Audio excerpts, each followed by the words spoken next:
Bom, vamos lá, iniciando a gravação do nosso grupo de estudos, onde hoje vamos iniciar com o tema de relacionamentos afetivos, relacionamentos amorosos. Embora a base das nossas relações, não só afetivas amorosas, mas como relações humanas como um todo, ela esteja ali, na nossa família. Então, a gente vai, claro, olhar para isso. E antes de eu começar, hoje a gente vai começar, eu trouxe alguns trechos iniciais do livro Para que o Amor Dê Certo. Mas antes eu gostaria de pontuar aqui sobre as ordens do amor. Por quê? Porque as ordens do amor, elas são as leis, as premissas, né, da base da constelação familiar, a base sistêmica, que são as leis sistêmicas. E eu gostaria de perguntar a vocês se tem alguma de vocês que ainda não sabe o que são as ordens do amor, ou que ainda tem dúvidas sobre as ordens do amor. Todo mundo sabe o que é as ordens do amor? As 3 leis sistêmicas? Cleide, pode falar, Cleide.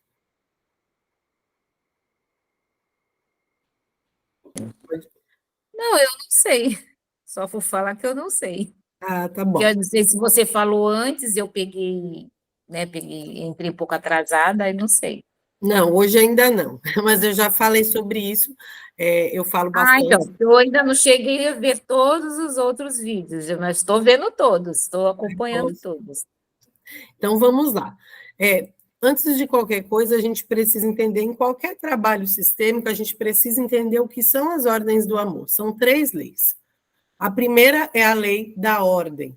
O que isso significa? A lei da ordem é o mesmo que a lei da hierarquia. Quem veio antes precede quem veio depois. Então, ele é uma autoridade em relação a quem veio depois. Quem veio depois é prioridade. Os nossos filhos, quando eles vêm, né, na nossa vida, e eles são pequenos, eles se tornam prioridade.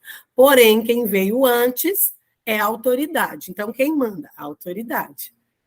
Né? Mas quando a gente fala quem manda, não é de forma arbitrária, a gente quer dizer que existe uma hierarquia e ela precisa ser respeitada. Não é questão de mandar ou não mandar, é questão de ser respeitada. E quando essa lei ela entra em desordem, quando isso sai do lugar, isso é muito comum hoje nas famílias, onde os filhos querem mandar nos pais, onde os pais se preocupam com a opinião dos filhos. Então, assim, é uma quebra de hierarquia, é uma quebra de ordem. E isso aí causa um desequilíbrio no sistema e vai ter o quê? Todo desequilíbrio vai requerer compensações.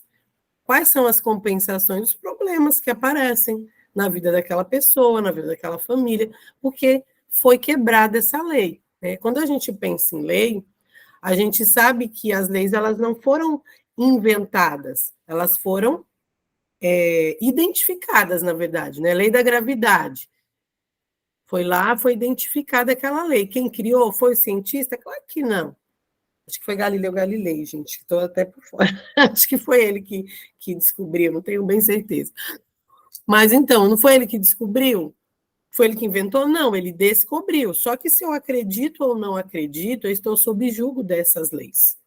E quando eu tenho consciência, fica muito mais fácil eu entender. Eu já ia observando na minha vida o que está fora de ordem. Porque, independente que eu acredite ou não acredite na lei da gravidade, se eu subir num prédio de 15 andares e me jogar, eu vou morrer. Eu estou sob julgo aquela lei. Então, o mesmo acontece com as leis sistêmicas. Então, a primeira, hierarquia. A segunda lei, na verdade, quando a gente fala primeira, não tem exatamente assim, primeiro, segundo, terceiro, precisa ser nessa ordem, mas são as 3. Hierarquia, a segunda, o pertencimento. O pertencimento é todos os membros de um sistema têm direito a pertencer. Ninguém pode ser excluído. O que é excluído? É esquecido, sabe, marginalizado. Então, muitas vezes, aquele parente que virou andarilho, ou que cometeu um crime, ou que é um abusador, ou filhos abortados, filhos que não nasceram, a pessoa, mas nem nasceu, nem lembro, sabe? Aquilo fica esquecido. Então, todos os excluídos, eles precisam ter lugar deles no sistema. Quando essas pessoas elas são excluídas, por exemplo, pai excluído, tem muito pai que é excluído. porque ele não quis ficar com aquela mãe por algum motivo, o casal não deu certo, a mãe exclui aquele pai da vida do filho. Então, isso vai gerar consequências, não só para aquela mulher, para aquele sistema, né, para todo o sistema, como para aquele filho. E lá na frente alguém vai buscar compensações. Então, o filho pode repetir o destino do pai ou o neto. Então, uma série de consequências elas podem estar presentes aí quando ocorre uma exclusão.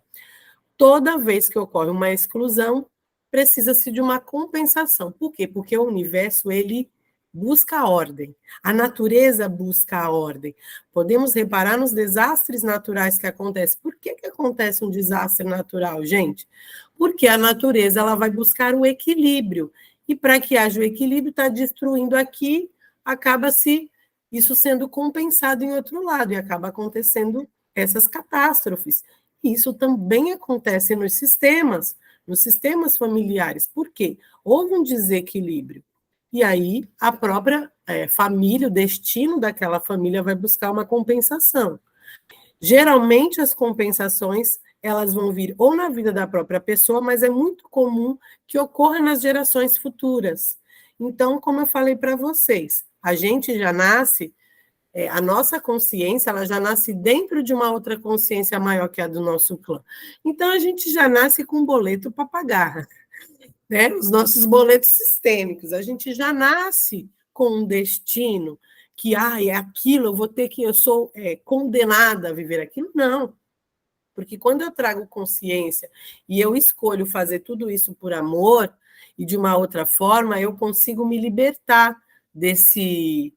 Eu consigo pôr em ordem, né? Se a questão era a exclusão, aí eu descubro que eu estou compensando por uma exclusão, e eu vou lá e incluo essa pessoa no meu coração, na família, eu consigo me desvincular desse destino difícil. E a última lei é a lei do equilíbrio. A lei do equilíbrio, ela funciona de forma vertical e horizontal. Na forma vertical, é dos pais para os filhos. Então, os pais dão e os filhos recebem. Quando um filho quer devolver esse amor, quando o filho quer cuidar do pai, fora do lugar dele, quer mandar na vida do pai, isso daí ocorre o quê? Uma inversão do fluxo do amor. Então, esse filho ele não consegue receber suficiente para ir para a vida dele de uma forma saudável, para ir no lugar dele de força de filho. E, às vezes, eu gosto sempre de fazer uma analogia que é como se fosse um cano, que vai vindo o amor de cima para baixo. Só que na nossa ancestralidade ocorreram várias questões, onde esse fluxo de amor ele foi sendo interrompido. Porque ele pode ser interrompido, nós trabalhamos aqui bastante a questão do movimento do amor interrompido, e vamos continuar olhando para isso, porque eu já expliquei que é algo constante que eu tenho que ir trabalhando na minha vida.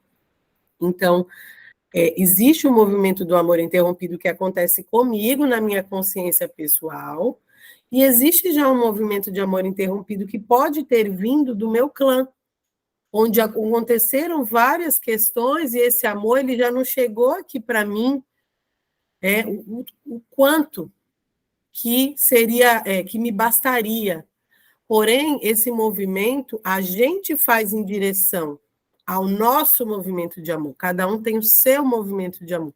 Então, eu tenho como ir lá e resgatar aquilo que é meu de direito, fazendo alguns movimentos que a gente já começou a fazer em encontros passados e vamos continuar fazendo. E isso é algo que a gente tem que ir tomando consciência e fazendo no nosso dia a dia. Porque em maior ou menor grau, muitos de nós passamos por esses movimentos de amor interrompido. Tá? Ficou alguma dúvida até aí, gente? Esqueci. E o movimento é o principal. Esqueci o principal para o relacionamento de casal. O equilíbrio horizontal. O equilíbrio horizontal é quando eu dou e o outro recebe. Nós somos iguais. Então, aqui nós somos iguais. Eu, vocês, os nossos amigos, os nossos colegas de trabalho, o nosso cônjuge, o nosso namorado, o nosso parceiro. Então, ele é igual a mim, em termos de hierarquia. Nesse lugar, o equilíbrio ele tem que ser o dar e receber na mesma medida. Então, um dá, o outro recebe e dá mais um pouquinho. Quando eu quero que aquele vínculo aumente, quando eu recebo algo de bom, eu tenho que dar um pouquinho a mais, porque aí o outro também vai receber e vai querer dar um pouquinho a mais. Isso é o fluxo natural, porque cada vez que eu vou dando um pouquinho a mais, aquilo vai crescendo, o outro também vai se sentir compelido a dar um pouco a mais. E aí aquilo vai crescendo. E quando acontece algo que não é muito legal, e que você sente que você deu e não recebeu aquilo de volta e começa a desequilibrar, o primeiro lugar é esperar. E depois, eu tenho também que fazer movimentos de compensação para que aquela pessoa sinta. Só que eu nunca vou pagar na mesma moeda, porque senão, no mesmo passo que isso vai crescendo, também isso vai se separando, vai rompendo esse vínculo. Então, vamos dar um exemplo. No relacionamento, alguém pisou na bola, fez alguma coisa que não foi muito legal, sei lá. Vamos pegar uma questão de traição, que é o mais comum que a gente ouve falar em relacionamento. Então, se a outra pessoa for lá e fazer a mesma coisa por vingança, trair na mesma medida, aquilo vai virar um buraco sem fundo, porque um vai sentir ferido na alma e o outro. Porém, se a outra pessoa só eu perdoei, porque eu sou boa, e, enfim, eu sou uma pessoa muito iluminada, eu vou perdoar, e está tudo certo. Então, se não há nenhum movimento de compensação, aquilo vai tender também a se repetir. Então, o Bert fala que a gente tem que compensar, sim, equilibrar, a pessoa tem que sofrer as consequências daquilo, aí de que forma? De uma forma que a pessoa sinta que aquilo foi, que a pessoa sentiu, né? Não é simplesmente perdoei e voltou e está tudo bem, mas precisa existir sim uma compensação, só que ela não pode ser igual ou maior a que você sofreu, porque senão cada vez essa compensação ela vai indo mais para baixo e aí não tem chance desse amor dar certo. Mas quando a pessoa sofre a consequência, mas um pouco menos do que ela cometeu, a chance com que ela comece a fazer esses movimentos para que o dar e receber se equilibre de forma positiva, ele aumente. Bom, alguém tem alguma dúvida? Senão nós vamos começar aqui com o estudo. Quem gostaria de ler hoje? Alguém gostaria de ler? Eu vou compartilhar aqui a tela. Oi, Kelly. Oi. Depois eu gostaria de pedir que você explicasse melhor essa coisa do dar e receber. Eu já tinha ouvido falar, mas eu ainda tenho um pouco de dúvida com relação a isso. Às vezes eu me pergunto, será que eu estou dando mais, estou recebendo mais? E aí eu queria saber como a gente pode fazer essa avaliação no relacionamento, porque eu acho bem interessante isso. Inclusive, eu já tentei aplicar, mas eu não consegui ter uma medida assim certa, sabe? Então, essa medida certa exatamente não existe, porque senão eu entro numa competição com a pessoa, que é como ele falou, eu dou um pouco a mais, mas o quê? Tem que ser algo de coração, tem que ser algo assim, no meu sentir. Eu sinto que aquilo que o meu parceiro me dá me preenche, me satisfaz, ou parece que eu tenho aquela sensação de que eu me desdobro, eu faço tudo por ele. Quantas mulheres eu não atendo que falam assim, nossa, mas eu faço tudo por ele, e ele não faz nada. Então, tipo, é óbvio que isso está em desequilíbrio. Então, não faça. Por que você está fazendo? Tipo, qual é a minha motivação em fazer aquilo? Eu estou fazendo movida por um sentimento de amor, de gratidão, ou não? Eu estou fazendo para mostrar para ele que eu sou boa. Olha como eu sou boa para você, então não me deixe, né? Ou faça tal coisa para mim também, porque então é muito o que me motiva, e não só na relação de casal, nas nossas relações. Então, assim, o que está por trás? Qual é o pano de fundo? Isso é o mais importante que eu tenho que me perguntar. Porque se é algo que eu estou fazendo de coração, esse fluxo do dar e receber, ele vai de forma natural. Entrar numa crescente, criar o vínculo com a pessoa. Então, é mais aqui. O que eu sinto? Às vezes, o que uma pessoa vai dar para uma, porque aí depois eu posso até entrar nessa parte das linguagens do amor, que não é sistêmico, mas eu posso explicar para vocês. Às vezes, o que a pessoa dá para uma, ela não sente aquilo ela não percebe aquilo como algo de valor, mas algo que é muito valoroso, né? E para ele é valoroso, para o outro já não é. E aí, às vezes, é questão de alinhar, de conversar, de falar quais são as minhas expectativas, de fazer alinhamentos. O casal, ele precisa fazer alianças e alinhamentos, né? Alinhar as expectativas de ambos em relação a várias coisas, a projetos do casal, a projetos pessoais, até que ponto, em determinado momento, eu vou abrir mão de algumas coisas para apoiar o meu parceiro no projeto dele. E aí, num outro momento, ele vai abrir mão de algumas coisas para me apoiar no meu próprio projeto. É importante que haja esse alinhamento, porque às vezes cada um está num momento de crescimento. Só que se eu só olho para o meu e ele só olha para o dele, vai criar um distanciamento nesse casal. Aí, tipo, poxa, eu preciso fazer isso e isso, e ele não entende que. Então, por quê? Porque não houve esse alinhamento. Quando a gente fala em alinhamento, por exemplo, uma pessoa está fazendo faculdade e a outra já está com uma estabilidade financeira. Então, aquela pessoa que está ali galgando ainda uma questão profissional, ela vai precisar do apoio daquela outra naquele momento que ela está ainda numa caminhada. E aí tem que ver como que cada um está. Às vezes os dois estão na mesma, os dois estão na fase de começar. E aí, tipo, quem vai apoiar quem primeiro? Poxa, vai você, só que tem que ser algo de coração, porque senão, poxa, eu te apoiei, eu te ajudei, e quando você conseguiu, você me deu um pé, e não sei o que, não sei o que lá. Só que existe todo um pano de fundo. É de coração aquilo que eu estou fazendo ou não? Eu estou fazendo porque eu estou esperando que lá na frente eu receba de volta. Isso não é amor, isso não é dar com amor, isso é barganha, estou barganhando. Eu vou te dar agora e depois eu quero de volta. Isso é barganha. E na barganha a gente não tem resultado.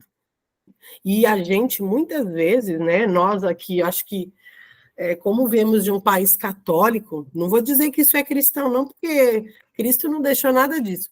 Mas a gente vem, nem vou colocar a culpa em nenhuma religião, não só a religião católica, várias religiões, as pessoas, elas têm mania de barganhar com Deus. Então, meu Deus, eu estou tão boa, eu faço tanta coisa para os outros, eu sou, sabe? Eu me desdobro pelas pessoas, eu largo tudo que é meu e vou lá fazer caridade, fazer não sei o quê. E assim, é uma barganha com Deus isso, gente. Você está lá de coração, você está sem querer nada em troca, você está realmente num movimento de doação, de dar, né? E o movimento de dar, o Bert fala que é dar e tomar. Eu vou lá e pego o que é meu. Eu vou lá e recebo o que é meu.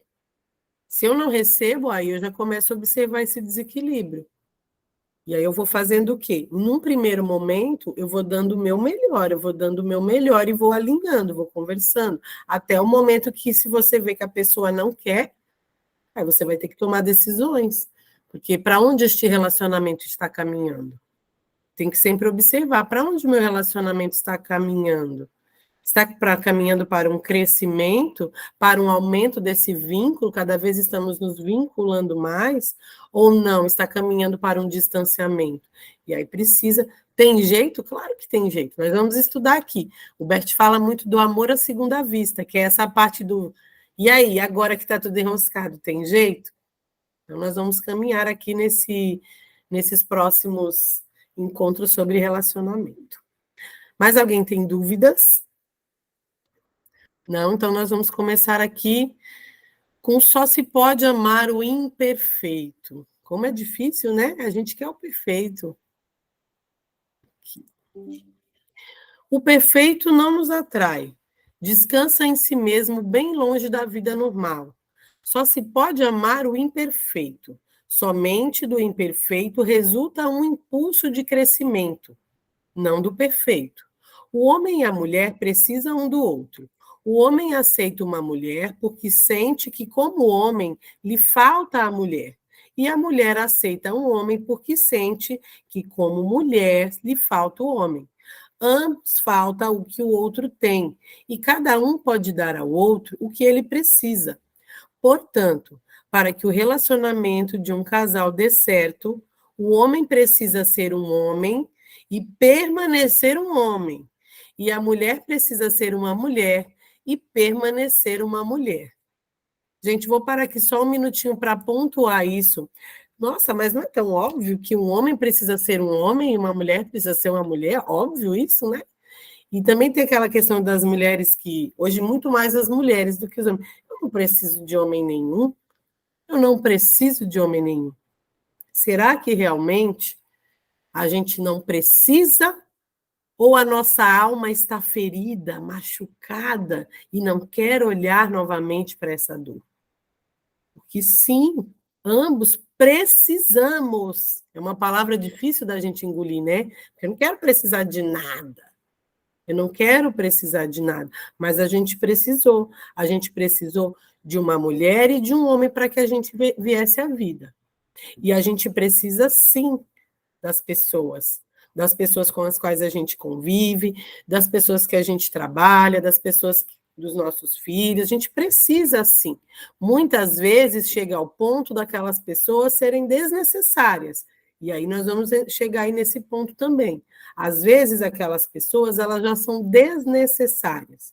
Mas não significa que eu não vou mais conviver, que eu não precise conviver com elas, que eu não queira, por livre e espontânea vontade, de conviver com elas, ou pelo menos dar um lugar no meu coração, porque a lei do pertencimento, como eu falei inicialmente, eu preciso incluir essas pessoas no meu coração, senão fica um buraco, eu excluo alguém, quem vem no lugar vai entrar dentro desse buraco que está da exclusão, vai compensar e vai fazer o quê? Ou mais do mesmo ou pior. Então, eu excluo aquele relacionamento que passou, que eu não quero, com aquele trate, com aquele embuste, e aí vem outro, como o lugarzinho que está lá vago é o do embuste, ele vai lá e entra e encaixa como uma luva. E aí a vida segue naquele ritmo, né? Por quê? Porque não foi bem resolvido. Quem veio antes está excluído. E aí, quando ele fala assim, o homem precisa ser homem, nós já conversamos sobre isso, algumas pessoas acham a visão do Herbert Hellinger muito patriarcal e tal, né? Porque ele coloca essa coisa da energia masculina e da energia feminina, a postura do homem tem que ser uma diferente da postura da mulher, porque nós temos energias diferentes. A mulher pode usar a energia masculina dela? Pode. Nesse momento aqui que eu estou com vocês, eu estou usando a minha energia masculina. Por quê? Eu estou passando um conhecimento, eu estou trabalhando. Quando eu vou lá para a meditação, vocês podem reparar que até minha voz muda, fica mais suave. Por quê? Porque ali eu estou na minha energia feminina. A gente faz essa dança. Porém, a mulher, dentro de um relacionamento, ela tem que se colocar na energia feminina dela, de receber, sabe, de apoiar o cara. Se ela sente que, não, eu não vou apoiar ele em coisas que ferem a minha integridade. Então, será que essa pessoa, né, esse relacionamento, ele é para mim, ele é saudável? Porque é importante que haja isso. E o homem, ele vai o quê? Ele vai proteger essa mulher, ela tem que se sentir segura nesse relacionamento. Não só segura em relação ao homem em si, a relação dos dois, ao amor dele, como se sentir segura em relação ao provimento da família, em relação a uma série de coisas, principalmente na fase da maternidade. Bom, ficou alguma dúvida aqui em relação a essa questão do homem ser homem, a mulher ser mulher? E hoje a gente vê o quê? Porque também, o que a gente vê hoje? Mulheres e homens despolarizados nesse mundo. Um monte de homem feminino, banana, que não chega nas mulheres, que não tem aquela energia de conquista, de ir lá, calma aí, eu quero essa mulher, eu vou fazer de tudo para conquistar essa mulher. Porque essa energia do homem, hoje a gente vê o quê? O contrário. É a mulher que está fazendo o papel de homem. Só que assim, quando a mulher se coloca nesse lugar, lá no fundo, gente, ela se sente desvalorizada. Fala a verdade. De você ter que ir lá, e mesmo que ela se sinta, eu conquistei, eu sou né, a boazona, no fundo, é um papel de homem, ela tem consciência de que ela foi nesse masculino. Caçar, ela foi nessa busca da caça.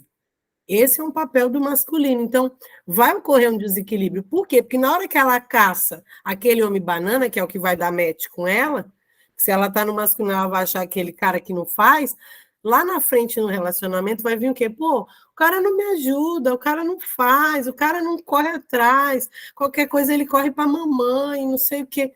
Por quê? Por causa da polaridade. Eu estou no masculino, eu vou ganhar o quê? O que eu vou receber? O feminino, que é o que ele falou. Um vai buscar o que lhe falta. A mulher busca no homem aquilo que falta nela. O que falta nela? O masculino. O homem busca na mulher aquilo que falta nele. O que falta nele? O feminino. Então, ambos no casal, um vai equilibrar o outro, tá? Alguma dúvida? Vou prosseguir aqui.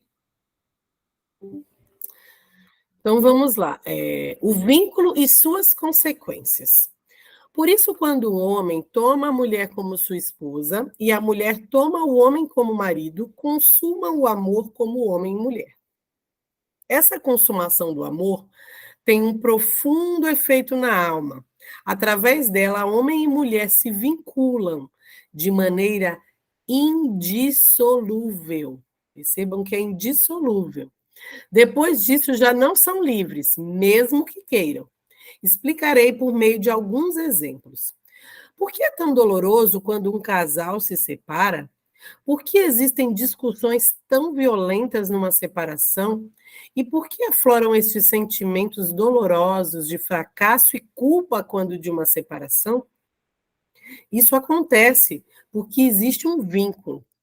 Quando um homem e uma mulher estão vinculados um ao outro, por meio da consumação do amor, se separam e procuram e encontram outro parceiro, vão perceber logo que o vínculo com o segundo não é o mesmo que com o primeiro, porque o primeiro vínculo continua atuando. Por isso, o sentimento de dor e culpa na separação de um segundo parceiro é menor. O de um terceiro parceiro, menor ainda. E a partir do quarto, quase não se causa mais dor. Certa vez, alguém me disse que procurava um relacionamento firme e duradouro. E eu lhe perguntei: quantos relacionamentos sérios você já teve? Ele respondeu: 7. Então você pode esquecer a possibilidade de ter uma relação duradoura. Ele perguntou: não existe solução? Repliquei: existe uma. Se você respeitar e reconhecer essas 7 mulheres e aceitar com amor o que elas lhe presentearam, e se você honrar e acolher em seu íntimo tudo o que elas lhe deram e levá-lo para o seu novo relacionamento, então este terá uma chance. Caso existam vínculos anteriores, isso não significa que os relacionamentos posteriores não darão certo. Entretanto, eles só darão certo sob uma condição: que os relacionamentos anteriores sejam respeitados e honrados. Quando trabalho com pessoas que se encontram em tal situação, deixo, por exemplo, o homem falar para a primeira mulher: meu amor perdura. Essa é uma bela frase. Assim a mulher é respeitada e reconhecida. Via de regra, fica reconciliada. Quando isso não ocorre, produzem-se envolvimentos estranhos, pois o parceiro anterior vai ser representado no novo relacionamento por um dos filhos, sem que esse filho ou outra pessoa tenha consciência disso. Então, gente, vamos lá. Vocês viram que foi algo que eu falei aqui, né? Em princípio, se a gente não respeita o que veio antes, se a gente exclui tudo aquilo que eu recebi daquele relacionamento anterior, as chances do meu relacionamento posterior dar certo é muito pequena. Eu preciso incluir tudo isso. Aí sim eu abro espaço para algo novo e diferente. Porque senão fica ali aquele lugarzinho. E aqui o Bert fala que não só as pessoas que chegam depois podem representar esse relacionamento, pode repetir esse padrão, como os nossos filhos podem se identificar com esse relacionamento passado. E podem entrar aí nesse movimento de que se aquele foi excluído, o amor para ele não deu certo, para aqueles filhos também não dê. Então, existem movimentos aí onde a gente pode estar vinculado, sim, a questões dos nossos pais e dos nossos ancestrais. Então, quem faz parte do sistema? Os ex-parceiros fazem parte. Se o nosso pai, a nossa mãe teve um ex-parceiro que foi muito importante para eles, que houve um vínculo, quando a gente fala de vínculo, ele é mais percebido através da questão sexual. Toda vez que eu tenho uma relação sexual, eu estabeleço algum tipo de vínculo. E é por isso que quando as pessoas têm muitas relações sexuais com muitas pessoas diferentes, elas vão ter mais dificuldades de se vincular. E no mundo de hoje, que é algo muito livre, muito natural, normal, para a visão da sociedade, isso como se diz, isso é muito comum. E pode reparar como as pessoas hoje em dia elas têm dificuldade em se vincular, em estabelecer um relacionamento duradouro. Por quê? Porque já existem um monte de vínculos. Então, eu já estou emaranhada aí com muita gente. Entende a complexidade de tudo isso? Aí fica algo muito complexo para que consiga ir para frente com o amor. Tem jeito, como o Bert fala, tem jeito? Tem jeito. Qual é o jeito? Dando um lugar no meu coração para todas essas pessoas, aceitando tudo de bom que elas me deram, reconhecendo o que de bom houve em cada uma dessas relações, principalmente nos relacionamentos mesmo, aqueles que houve uma entrega afetiva maior, porque esses vínculos, eles são mais fortes, né?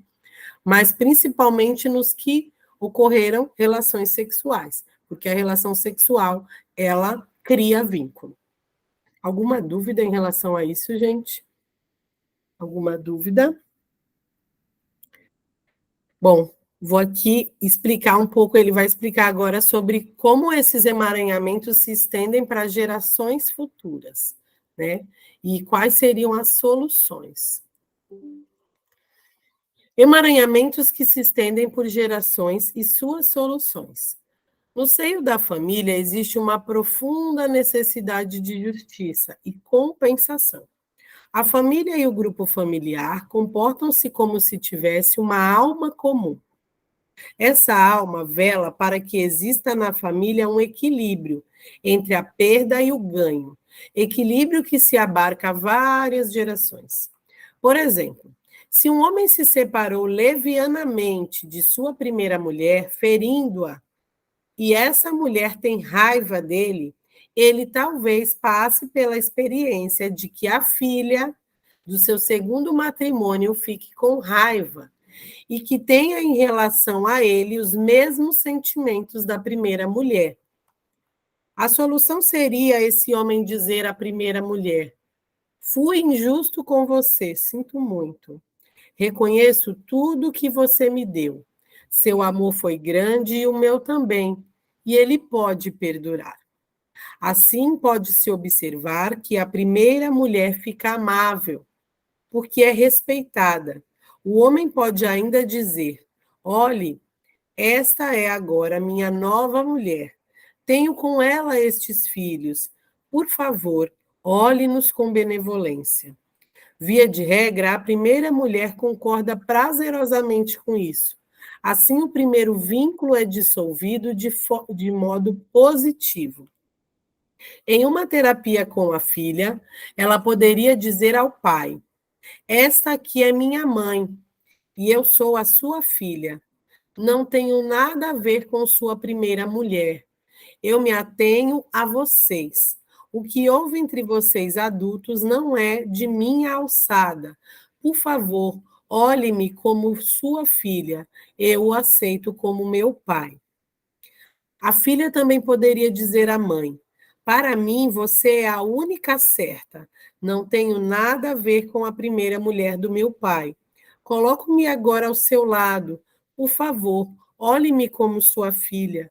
Eu a aceito como minha mãe. Se ela ainda acrescentar: você é adulta e eu sou a criança, Então, ela assume o seu lugar de filha na família. E o relacionamento anterior já não pode mais atuar negativamente sobre o presente. Então, aqui, ele fala sobre aquilo que eu falei do movimento de compensação.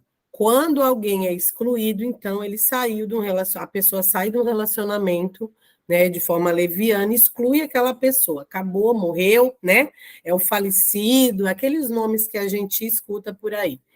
E aí alguém, aquele filho que vem depois de um segundo relacionamento, ele pode entrar no lugar dessa pessoa. Por quê? Porque se aquilo está excluído, aquele lugar está vago de forma inconsciente. Ele entra naquele lugar e aí ele passa a ter uma postura de agressividade, de raiva, de conflitos com o pai, com a mãe. Né? A gente vê muito isso nos filhos. E quando que a gente consegue identificar isso, Kelly? Como é que eu sei? Nesses casos, gente, somente numa constelação familiar. Por quê? Porque isso se apresenta. Eu posso tomar consciência e já começar a fazer esse movimento e perceber que resultados dá? Claro que eu posso. Se eu percebo que eu estou tendo um conflito com meu filho, com a minha filha, e eu percebo que teve um namorado lá meu do passado que eu meti o pé nele, não quis nem saber, ele ficou em sofrimento, né?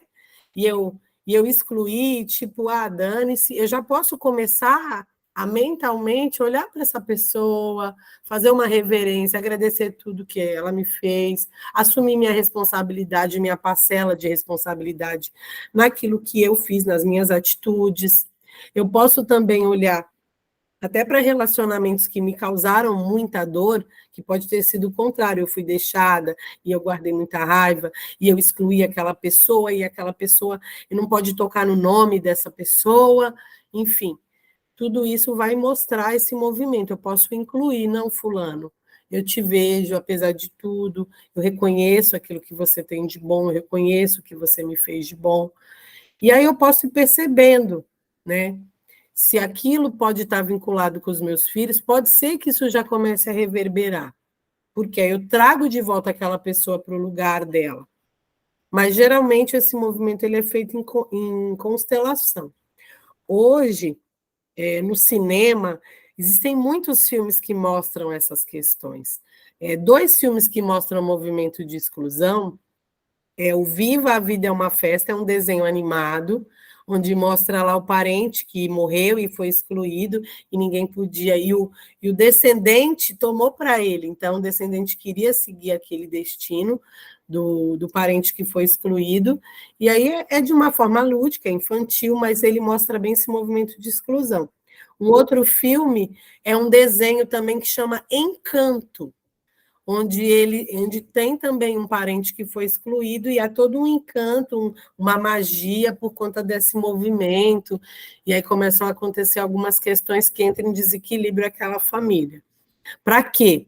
Para que esse excluído seja incluído de volta, ele tome o lugar dele. Quando tudo está em ordem, cada um está no seu lugar, a vida entra no fluxo, entra no eixo e ganha força. Alguma dúvida, gente? É linda, né, Bruna, o filme? Eu gosto sempre de passar para os meus alunos, e aí eu já explico de uma forma bem lúdica para eles, para que eles comecem a ir tomando consciência desses movimentos. Para as crianças, quem tem filhos aí também é legal, netos, porque já vai entendendo, para que vocês também consigam a compreender, através de uma linguagem bem, bem simples, a gente já começa a perceber esses movimentos aí de exclusão. Alguma dúvida? Eu vou prosseguir só com mais um trechinho. Hoje está todo mundo quieto. Não sei o que está acontecendo hoje, né? A Silvia não veio. O pessoal que gosta de falar hoje não veio. Acho que eles queriam só. Eles não quiseram olhar ainda para os relacionamentos, não sei. Ou então estavam ocupados. Mas, enfim, vamos prosseguir aí. Alguém tem alguma dúvida? Quer perguntar algo? Quer pontuar algo?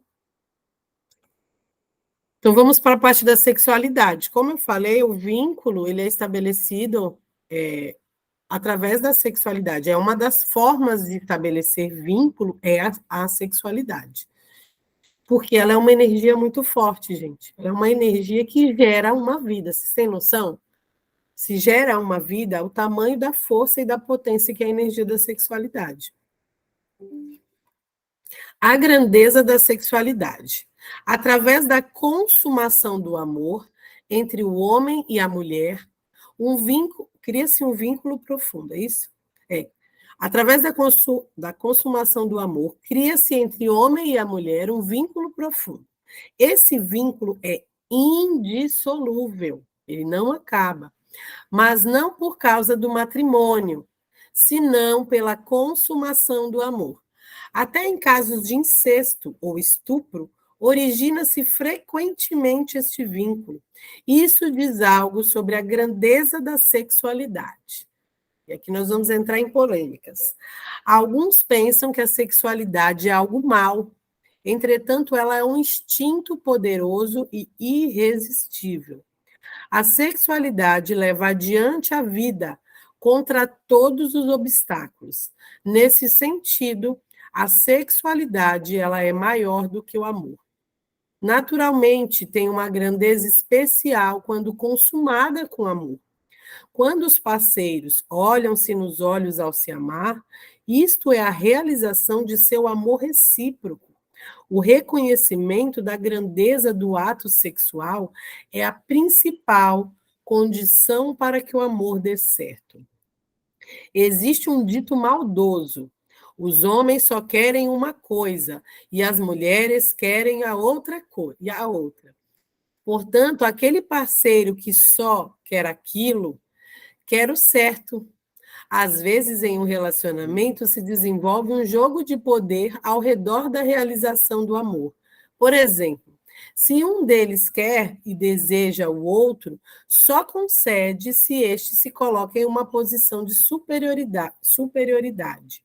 O parceiro que precisa e deseja fica com isso em uma posição inferior, e isso destrói o amor. O amor se baseia na igualdade do querer e do conceder. O amor só dá certo quando ambos estão certos de que o seu desejo está bem resguardado pelo outro e, portanto, ambos querem e concedem com amor. E é óbvio que isso deve estar imbuído de respeito.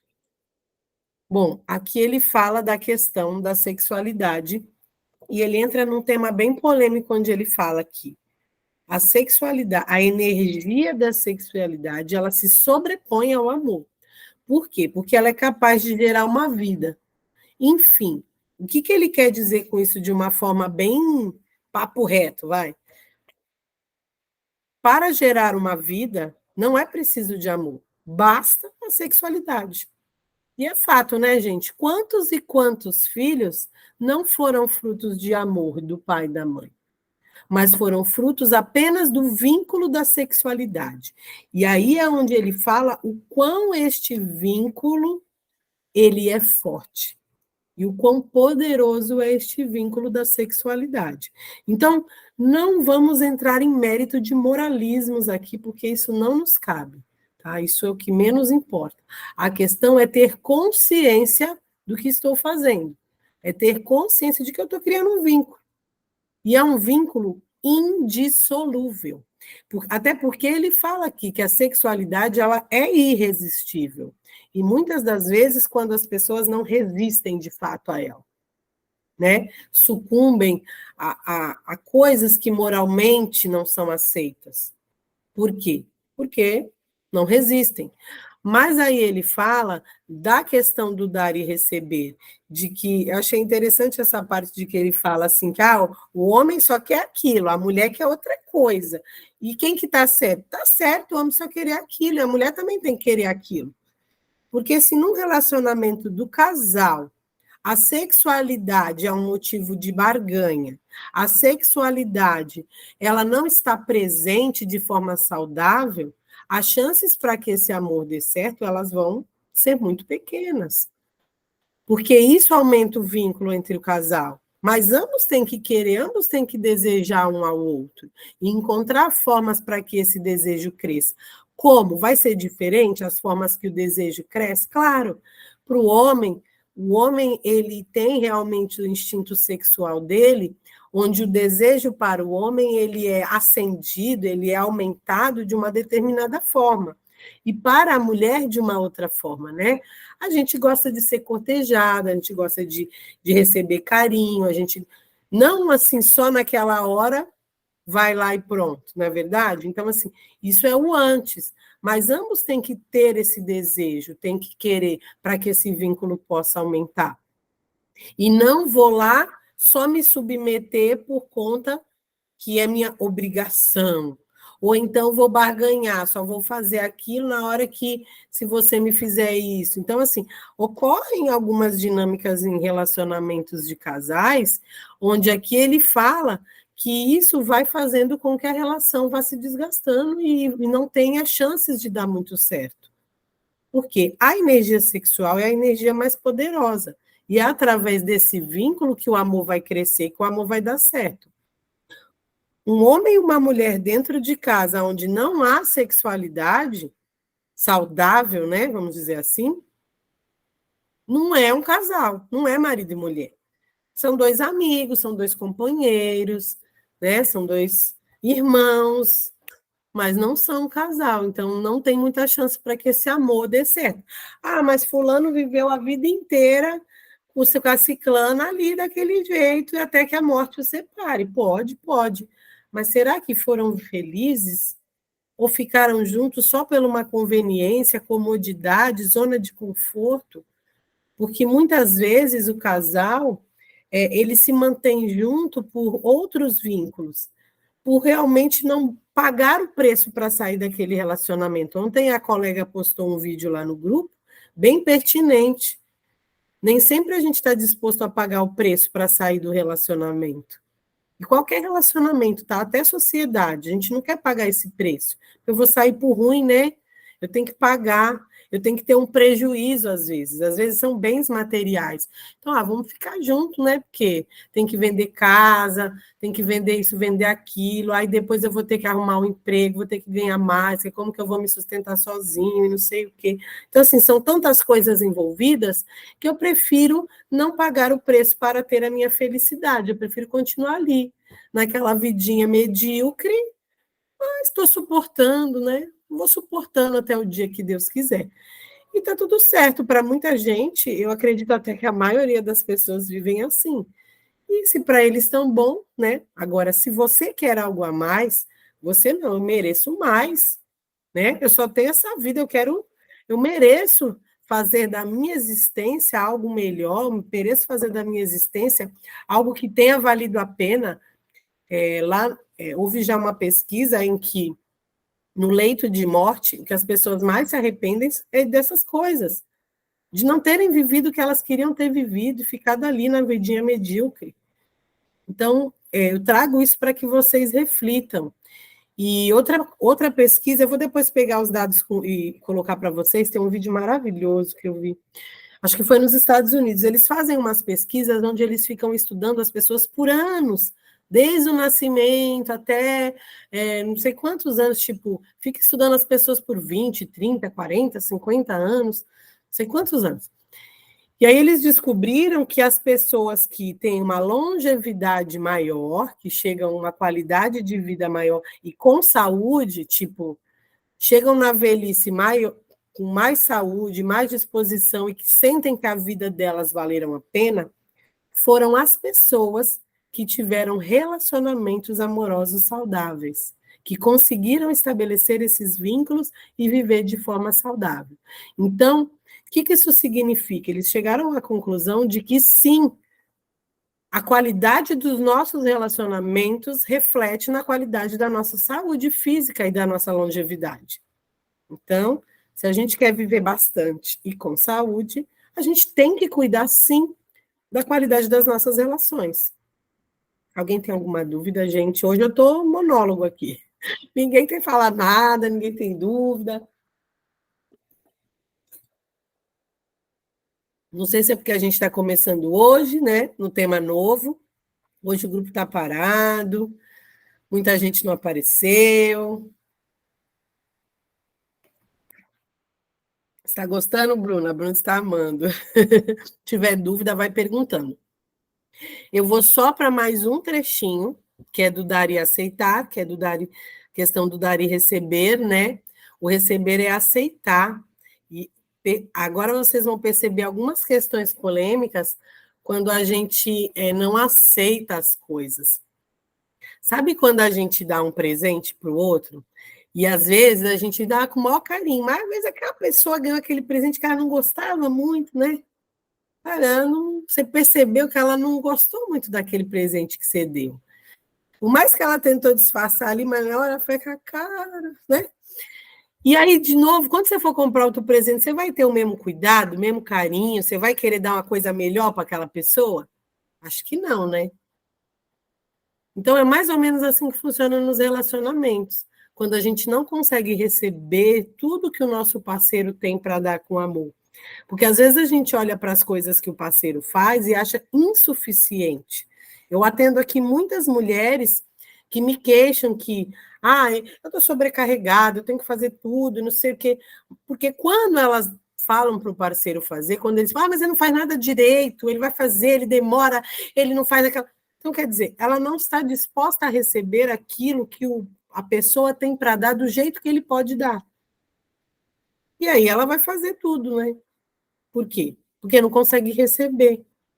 E porque quer receber o perfeito, eu quero que seja do jeito que eu faço. Eu lembro que quando eu era criança, a minha avó eu falava assim, Kelly, vai estender as roupas no varal. Aí eu estendia. Quando eu acabava de estender, ela vinha atrás arrumando tudo, botava de ponta cabeça, não é assim, é assim, não é assim, é assim. E mudava tudo. Tipo, aquele trabalho que eu fiz, ela foi lá e refez tudo. Tudo. Ela não valorizou o trabalho que eu fiz. Hoje, eu percebo essa dinâmica quando eu faço a mesma situação com o meu filho. Às vezes eu falo, estende as roupas para a mãe. E eu, quando eu estendo, eu tenho o maior cuidado. Tudo bem que eu aprendi com a minha avó, valeu, mas ela poderia não ter estendido, ela poderia ter só me ensinado. E aí ela fazia de uma forma, minha cunhada brinca, ela fala assim, ai, Kelly, as roupas já saem passadas, né? Tuas roupas já saem do varal passado. Eu falei, porque tem toda uma ciência. E o meu filho, ele põe de qualquer jeito, tudo engrunhado. Só que se eu for falar para ele, Henry, não é assim, não tá legal, não sei o quê, se eu não recebo, de outra vez, mãe, não vou fazer não, tudo que eu faço não presta. Não é do jeito que a senhora gosta. Entende o quanto, às vezes, a gente não consegue receber aquilo que a pessoa tem para dar. O que ela tem para dar ali naquele momento era aquilo. Ela pode ir melhorando? Pode. Ela pode ir mudando? Pode. Aos pouquinhos ela vai conseguindo fazer esse movimento. Então, vamos lá. Vou aqui para o dar e aceitar. A igualdade no relacionamento de um casal, que se expressa fundamentalmente na consumação do amor, estende-se também a outras áreas da vida. O relacionamento de um casal obtém um bom resultado através da constante equiparação entre o dar e o aceitar, ligada ao amor. Um exemplo: o homem dá um presente à sua mulher porque a ama. Tão logo ele tenha entregue o presente, encontra-se em posição superior.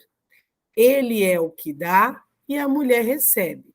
Mas agora ela sente uma obrigação em relação ao homem porque recebeu. Procure então compensar, dando-lhe algo, porque o ama, dá-lhe por cautela um pouco mais do que ele lhe deu. Agora o homem sente-se sob a pressão de uma obrigação e tenta compensar o que recebeu, porque ama a sua mulher, e dá-lhe um pouco mais. Assim, por meio da necessidade de equilíbrio, ligada ao amor, realiza-se um intercâmbio sempre crescente. Um grande movimento entre o dar e o aceitar. Isso une o casal ainda mais intimamente, e assim cresce a felicidade entre eles. Esse intercâmbio positivo é a garantia de um bom relacionamento entre o casal. No entanto, existe também, em muitos casamentos, situações em que um cônjuge faz algo de mal ao outro, ferindo. Aqui também o cônjuge que foi ferido sente a necessidade de compensar, uma necessidade de vingança. Portanto, esse parceiro faz algo de mal ao outro, mas frequentemente, por sentir-se em seu direito, faz-lhe algo ainda pior. Com isso, o primeiro sente-se no direito de tornar a causar dano ao outro e comete, por um sentimento de direito, algo um pouco mais grave, aumentando assim o saldo negativo. Resulta daí um intercâmbio intenso, mas no mau sentido. Esse intercâmbio também vincula um casal, mas para sua infelicidade. No entanto, existe uma regra fácil para sair desse círculo vicioso. Exatamente como no intercâmbio positivo, em que por amor o companheiro dá-lhe algo mais do bom, no intercâmbio negativo, por amor ao parceiro dá-lhe algo menos ruim. Dessa forma, o intercâmbio positivo pode recomeçar. É uma regra simples, mas muito útil. Isso aqui foi o que eu tinha falado para vocês sobre a questão do dar e receber. Quando eu dou um pouco a mais, e aí esse relacionamento vai crescendo esse vínculo de forma ao quê? A trazer para a felicidade do casal. E quando a pessoa me faz algo de ruim, algo que eu não gostei, eu tenho que pontuar isso para ela, colocar como eu me sinto, deixar isso claro. Não imaginar, fazer cara feia, fazer birrinha. Isso é coisa de criança, gente. Num relacionamento de adulto, a gente conversa, a gente fala, a gente se expressa, a gente fala como a gente se sente. Eu me senti daquele jeito. Não é você fez isso, por sua culpa eu estou assim. Isso é coisa de criança. O adulto, ele se responsabiliza pelos seus sentimentos. Aconteceu este fato e eu estou me sentindo dessa forma, por conta do fato em si. Ah, foi a pessoa que fez o fato. Tá, foi. Mas muitas das vezes, de uma certa forma, eu permiti. Porque se eu não me coloco e eu vou permitindo isso, imagine o buraco que esse relacionamento vai entrando. Então, mesmo para quem não tem um relacionamento, aqui dentre nós, quem não é casado, quem é solteiro, olhe também para isso, porque quando a gente vai entrar num relacionamento, é importante que a gente observe isso. Para que esse vínculo ele comece também, ele se inicie de uma forma saudável, ele cresça de uma forma saudável. Eu preciso olhar para essas dinâmicas do dar e receber, né? Às vezes fulano marcou um encontro comigo e chegou atrasado. Tá. E aí, o que eu posso fazer no outro encontro? Talvez eu falo, hoje não dá para eu ir, porque fiquei magoada por conta daquele dia lá que você marcou e eu fiquei esperando, e eu me senti muito boba, então hoje eu me sinto no direito de não ir, eu prefiro ficar em casa e ir comigo. Um exemplo, tá? De equilíbrio um pouco menos. Ou então eu vou e eu falo, tá, mas eu não vou no horário que você quer, eu vou tal hora, porque naquele dia você chegou no horário que você quis. Então, eu também me sinto no direito de que hoje eu vou no horário que eu posso. E o horário que eu posso é só esse. Então, assim, estou dando exemplos aqui para vocês entenderem. Precisa haver uma reparação. Eu preciso reparar aquilo que eu fiz e a pessoa precisa reparar aquilo que ela fez. Por quê? Porque aí eu me sinto igual para igual. Senão, eu vou me sentindo melhor. Pô, eu só faço e o cara só pisa na bola. Então, eu sou a boa e ele não presta. Pode acontecer de esse equilíbrio não acontecer e a pessoa realmente não ter para equilibrar? Sim. E aí eu vou perceber se essa relação é uma relação saudável. Isso é importante quando acontece no início do relacionamento.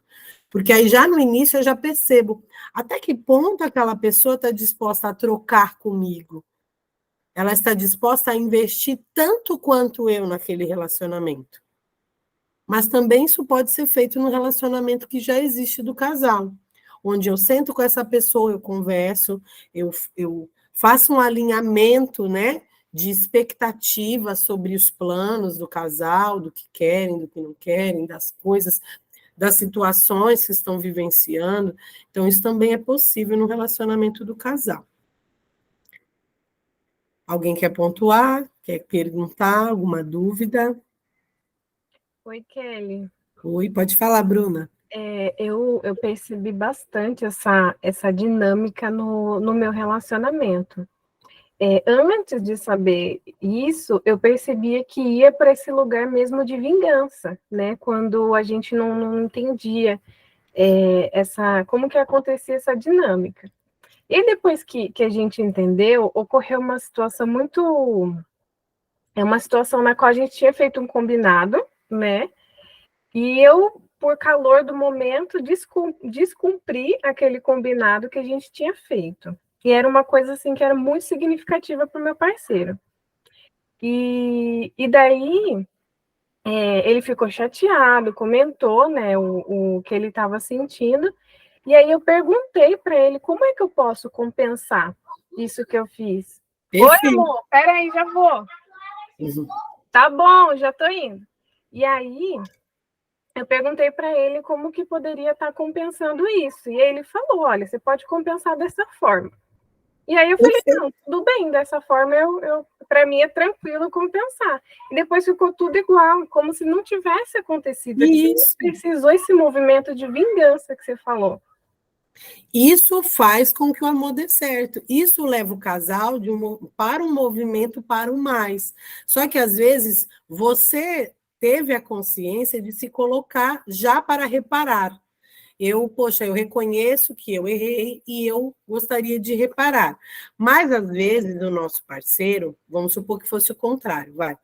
E ele não reconhece, ele não tem essa consciência, que é o que mais acontece, né? O que é mais comum é que a pessoa não reconheça o que ela fez, que ela não repare, que ela não se coloque nesse lugar de reparação. E aí, o que eu tenho que fazer? Eu tenho que pontuar como eu me senti e colocar para a pessoa, gostaria que você reparasse isso de alguma forma. E aí, ou você pode colocar a forma como você gostaria que isso fosse reparado, ou perguntar para a pessoa como você pode reparar isso. O que você pode fazer para que eu me sinta melhor com essa situação? Porque, assim, quando há amor, quando há uma vontade de crescimento entre o casal, ambos vão querer o bem do outro, vão estar dispostos a fazer. E se aquela pessoa não está disposta a reparar, não está disposta a reconhecer a sua parcela de responsabilidade, tá? Todo mundo é 100% responsável só pela sua parcela. Então, de alguma forma, ambos são responsáveis. E aí, quando a pessoa não está, e aí eu vou repensar até que ponto este relacionamento ele está sendo saudável para mim. E aí vai tentando vários alinhamentos, até chegar no momento de tomar algumas decisões.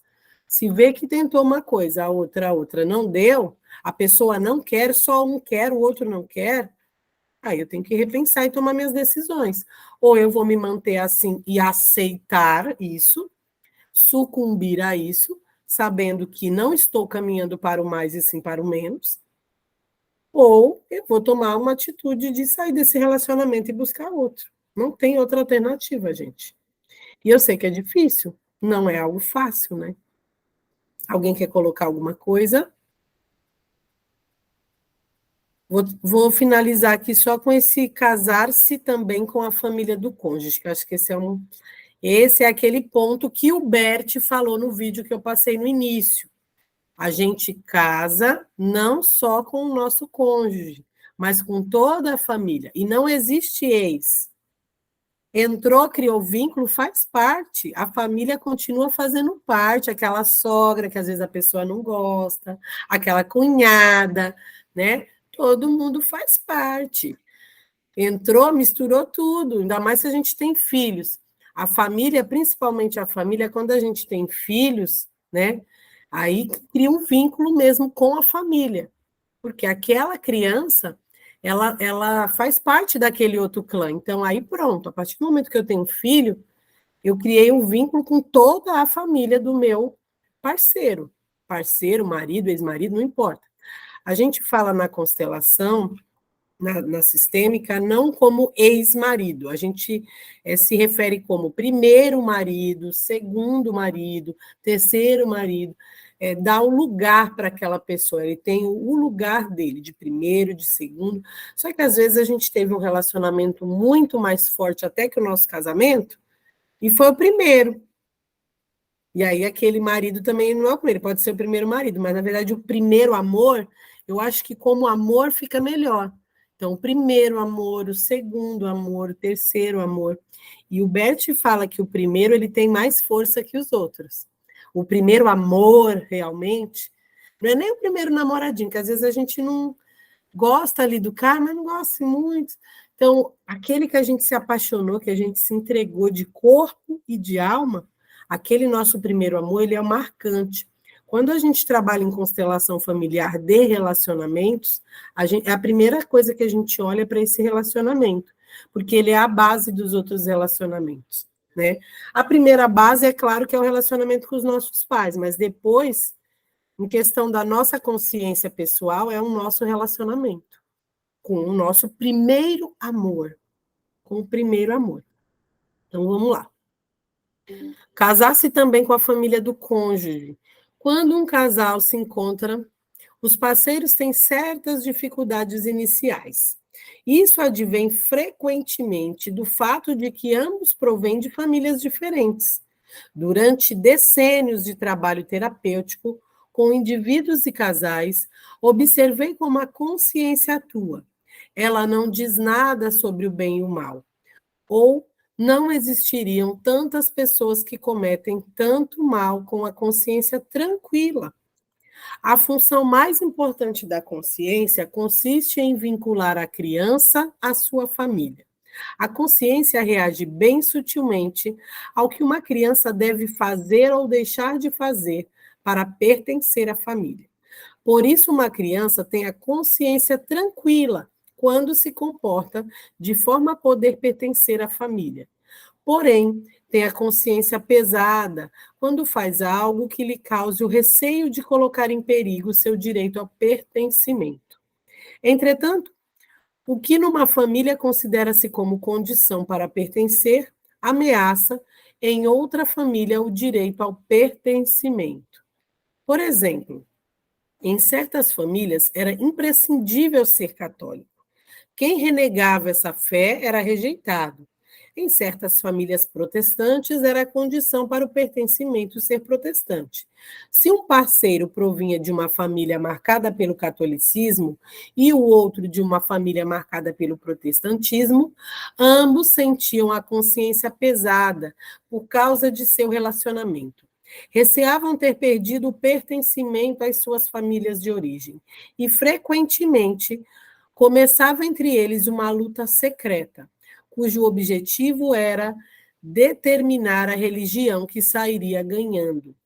Para que um relacionamento dê certo, é necessário que cada um dos parceiros deixe a sua própria família, não somente no sentido concreto, mas de que cada um precisa deixar também alguns princípios que eram válidos em sua família e negociar com o seu parceiro novos princípios que, por assim dizer, sejam conforme ambas as famílias.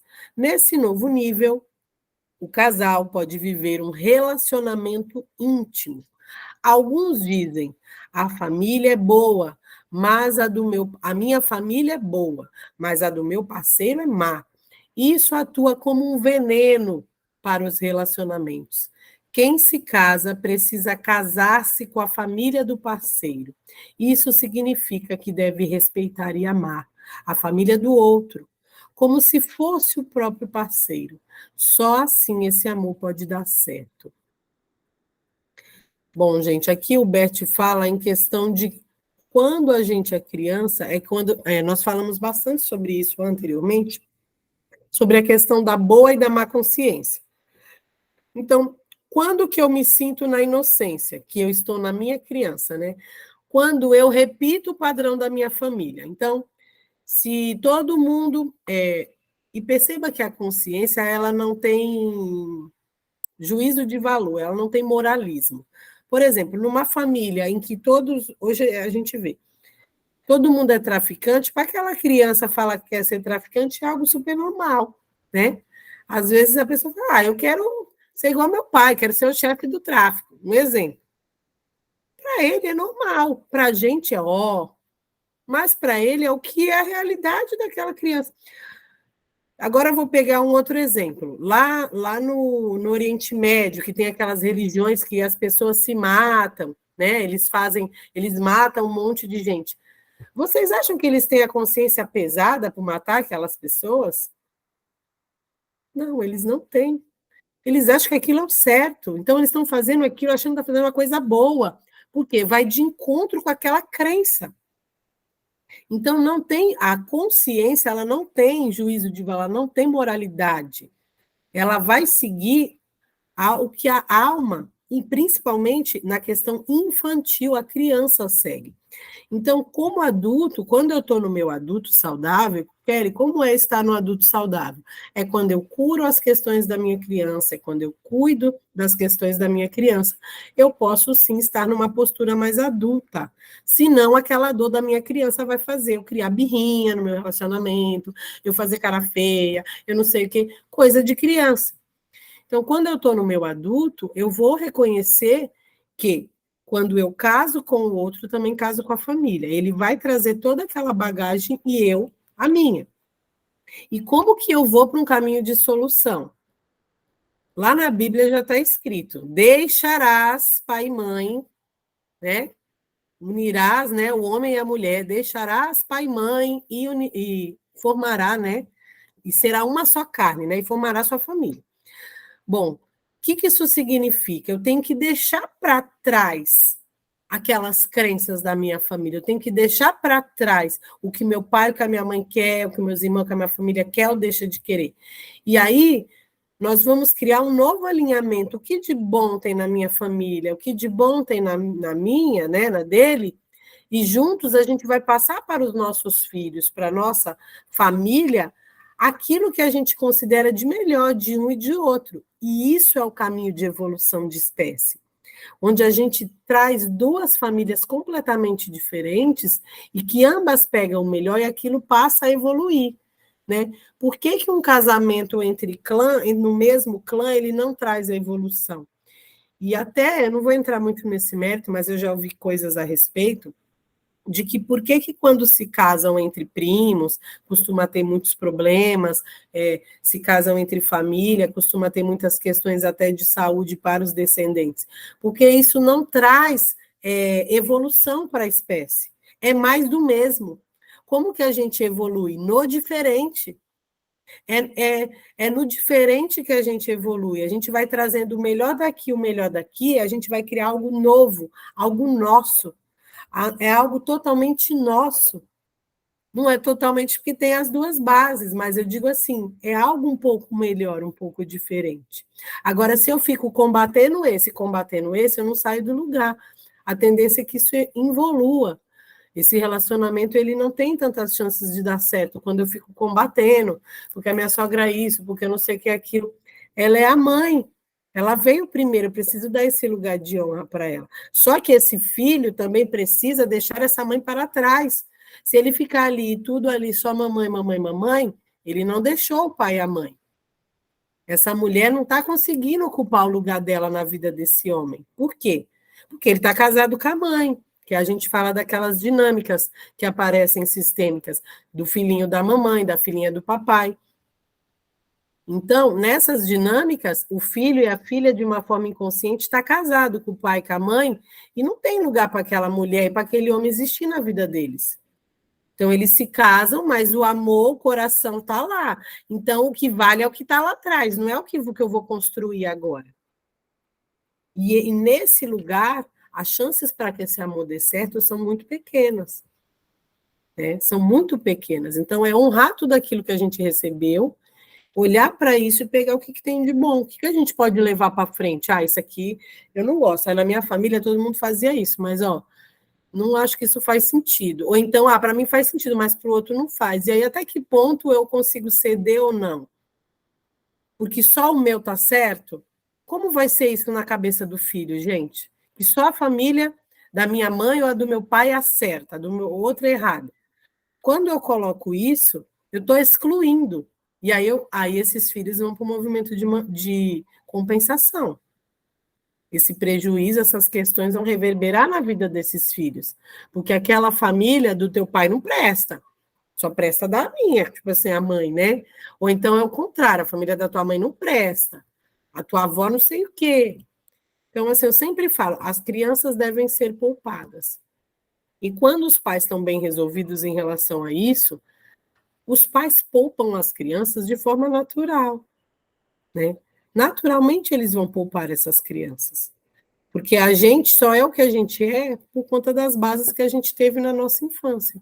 Foi de lá que a gente descobriu o que era o amor de um homem e uma mulher e o que era um relacionamento de casal, com o relacionamento dos nossos pais.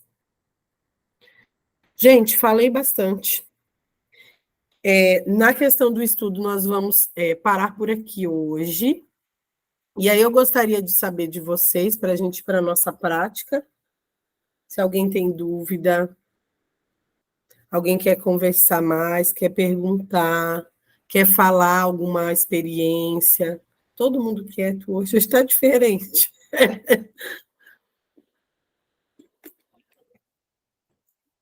Não sei se é porque o assunto é novo. Então, nós vamos para a nossa prática, né, meditativa. E hoje eu trouxe uma constelação, a gente chama de autoconstelação, porque é uma autoconstelação conduzida, né? Eu vou conduzir vocês para olhar para esses relacionamentos de casal. Obrigada, Rosana. Fica para a prática, que é a melhor parte. A melhor parte é a prática, que a gente vai olhar cada um para a nossa história. A gente traz o conhecimento para que vocês reflitam. Quando o relacionamento dos pais é péssimo, como é que fica? Ótima pergunta, Cleide. Cleide, onde a gente tem que chegar é no nosso lugar de filho. Qual que é o lugar de filho? Quando eu falo assim, as crianças devem ser poupadas. Se eu não vejo, se eu vejo meus pais de uma forma amorosa, de uma forma bonita, eu vou crescer olhando com essa visão boa e bonita dos relacionamentos. As chances que eu encontre um relacionamento bom, a menos que eu tenha uma questão pessoal com um ou outro, com o pai ou com a mãe, as chances são maiores. Mas quando eu olho para esse relacionamento péssimo dos meus pais e deixo com eles aquilo que é deles. Só que o que acontece? Muitas vezes o filho, ele se coloca num lugar onde ele toma para si as dores dos pais. Então, o que acontece? Minha mãe foi abandonada pelo meu pai. Então, eu sinto aquele pai que abandonou a minha mãe. Imagina. Então, eu já vou para o meu relacionamento com toda aquela raiva dos homens. Só que, assim, foi a minha mãe que foi abandonada, não foi eu. Às vezes fui eu. Aí é uma outra dor, mas às vezes não foi eu. Às vezes a mãe proibiu o pai de conviver com aquele filho, porque aquele pai bebia, porque aquele pai não sei o quê, porque aquele pai não sei o que lá. E hoje a gente vê muita alienação parental. Quantas e quantas mulheres, embebidas pela sua própria dor, causam essa dor nos filhos e excluem esses pais da vida dos filhos. Eu sei que tem casos e casos, tá? Casos e casos. E que às vezes a convivência realmente não é saudável e precisa se haver esse distanciamento. Mas a gente pode trabalhar internamente, na cabeça e no coração daquele filho, a imagem daquele pai. Eu tiro por mim mesma, eu teria todos os motivos do mundo para excluir o meu filho do pai dele.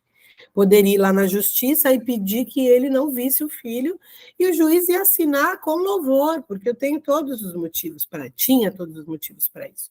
No entanto, eu escolhi, e na época eu nem tinha essa consciência que eu tenho hoje, eu escolhi passar uma imagem para o meu filho de que o pai dele, que ele olhasse com compaixão para aquele pai. O pai dele tinha, sim, os problemas dele, mas tinha algo de bom. Então, fui trazendo esse algo de bom. E hoje, graças a Deus, o meu filho tem uma boa convivência com o pai dele também melhorou um pouco, né? E, assim, houve uma melhora naquela relação, eu não privei ele do relacionamento com os avós, com os tios, com a família.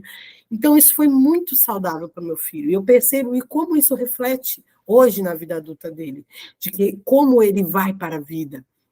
Isso é muito nítido para mim, que hoje tem essa clareza. Mas antes, houve as fases de conflito em que ele passou. Se eu colocasse, se eu excluísse esse pai dele, ele iria buscar esse pai em algumas coisas. Uma das coisas que a gente vê os nossos jovens buscando o pai são os vícios, né? Em algum momento nós vamos estudar também sobre isso, o Bert fala sobre isso. Então, muitos dos jovens buscam os pais nos vícios. É a falta do pai, e a gente tem muita falta do pai. Então, assim, é deixar isso com os nossos pais. Eu passei por esse movimento de me sentir traída, enquanto eu não fui traída. Quem foi traída foi a minha mãe. Entendeu? E aí eu fui com essa dor para os meus relacionamentos. E aí a gente já vai com uns 3, 4, 5 pés atrás, porque a gente não confia nos homens. Porque quem era o homem? Mas quem é que perdeu essa confiança? Não foi eu, foi minha mãe. Então, assim, o meu marido não é o pai do meu filho. Meu marido é o meu marido, a minha história é com ele. O pai do meu filho é a história dele como pai com o filho. E, às vezes, aquele pai ele é um ótimo pai. Né? O meu ex-marido, meu primeiro marido, ele foi, no que ele pôde, ele foi um bom pai. Nos momentos que ele pôde, ele foi. E aí é esse olhar que eu quero que vocês tragam. Então, quando eu olho para os relacionamentos dos meus pais, é deixar com eles e desvincular isso. Nós vamos trabalhar exatamente isso hoje na nossa prática. Fica tranquila. Diga, Maria. Na parte do relacionamento que fala que a gente tem que incluir, né? O primeiro amor ou o primeiro marido. Se só uma parte incluir, funciona?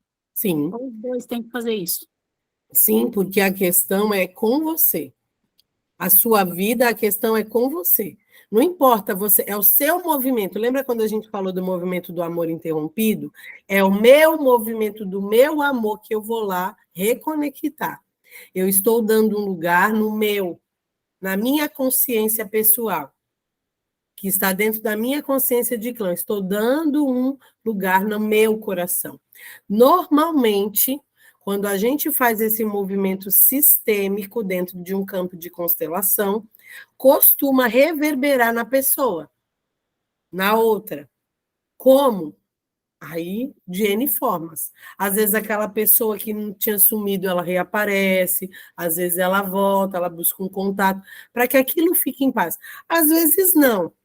Mas o mais importante é que você faça esse movimento com você. Você fez o seu lado.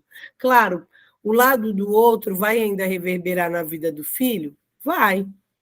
Mas se eu já organizei um lado, há chances que isso comece a caminhar, melhora. Deu para entender? Então, assim, para a sua vida, a minha vida, eu fiz a minha parte. A parte do outro não é comigo. Não é comigo. É igual aquela coisa do perdão, né? Eu até postei o vídeo lá da Fernanda Souza falando, não sei se vocês viram, que ela fala, tem gente que a pessoa fez o mal e ela segura aquele mal, a outra já seguiu a vida, tá bem, e ela tá ali, né, segurando o mal que a outra fez. Então, o soltar, o perdoar, não é para o outro. Não é para o outro, é para mim. É eu soltar aquilo que eu estou carregando de dor. É eu soltar o mal que o outro me fez, que eu estou ali naquela sujeira. O outro foi lá e me colocou dentro da merda e eu fiquei. Eu não quero, não, volta aqui. Você me colocou aqui, você tem que me tirar. E o outro já está lá, ó, bem da vida, curtindo, numa boa, refez a vida dele, feliz da vida, e eu estou lá. Então, assim, ele resolveu, de alguma forma, a parte dele. Então, resolva a sua. Agora, como isso vai reverberar nos meus filhos? Uma parte vai reverberar. A parte que eu coloco em ordem vai reverberar nas minhas gerações futuras. Tem o outro lado? Tem, claro que tem.